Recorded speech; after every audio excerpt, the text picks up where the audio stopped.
Good morning. Good morning, young people. I am excited to address you this morning. And what a beautiful day. We wake up and look at the nature around us and everything that God has created, and we just have to marvel in God's beauty and how good He is to us. I thank God for a new day that He has given me, that He has given you, and there's no better way to start than to study His Word. So let's get right into it. John chapter 2. So how many of you guys like going to weddings? I love going to weddings because it's a special occasion. And in this chapter, we see that Jesus and his disciples are in a wedding in Cana in Galilee. And so something happens at this wedding, right, that is very famous, very important. In this chapter, we find Jesus' first miracle. But let's see how it all unfolds. Let's be reminded. Well, when the wine was gone, in verse 3, Jesus' mother said to him, "They have no more wine. They have no more wine." And so, first off, I love this about Mary. She knows who to go to. There's a problem, and she went straight to Jesus. You and I have the great privilege of knowing that when something goes wrong, we know who to go to. We know who's the only person that we can turn to. We know who's the only being that can actually help us. And so Mary reminds me of this. She goes straight to the source of blessing, right, which is Jesus. But look at how Jesus responded. It seems kind of rude. So look, verse 4. Jesus says, "Woman, why do you involve me?" So first he addresses his mother as woman.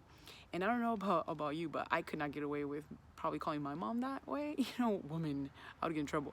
So Jesus is saying, "Woman, why do you involve me?" Kind of rude, right? Like saying, "I can't help you," or "Why are you coming to me for help?"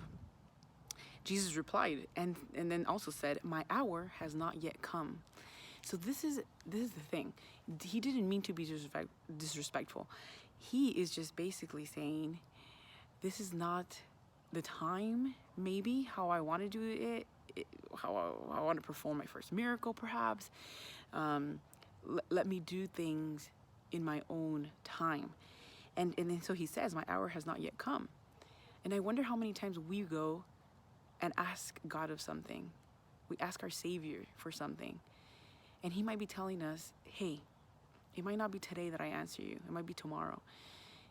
But it will be someday, and it will be in his own time." But he's saying, "My hour has not yet come." And he knew, Jesus always had his mission clear. And he was not going to allow anything to distract him from that. Not even his own mother. And so, but look at this. Mary had faith for sure. After Jesus' response, you would think that maybe he wasn't going to help, that maybe he wasn't going to do it because it wasn't the right time. But Mary knew that Jesus was going to do something about it. How? She didn't worry about that. She lets God worry about that. We don't have to worry about the how. We let God worry about that. And look at the faith that Mary displayed in verse 5. She says, "His mother said to the servants, 'Do whatever he tells you.'"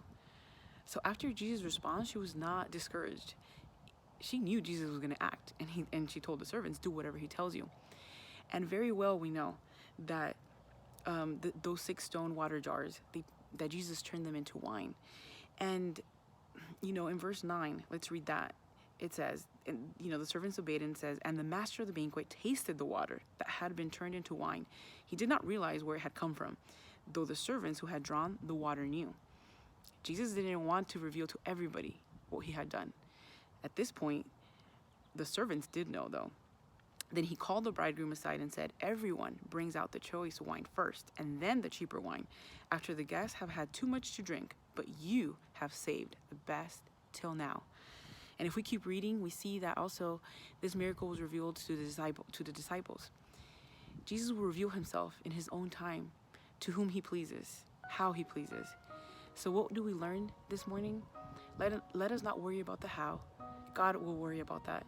He will act in his own time, revealing what he wants, when he wants it, to who he wants to. But don't lose faith, because when he does respond, he will give you the best wine, the best answer, the best solution. God bless you.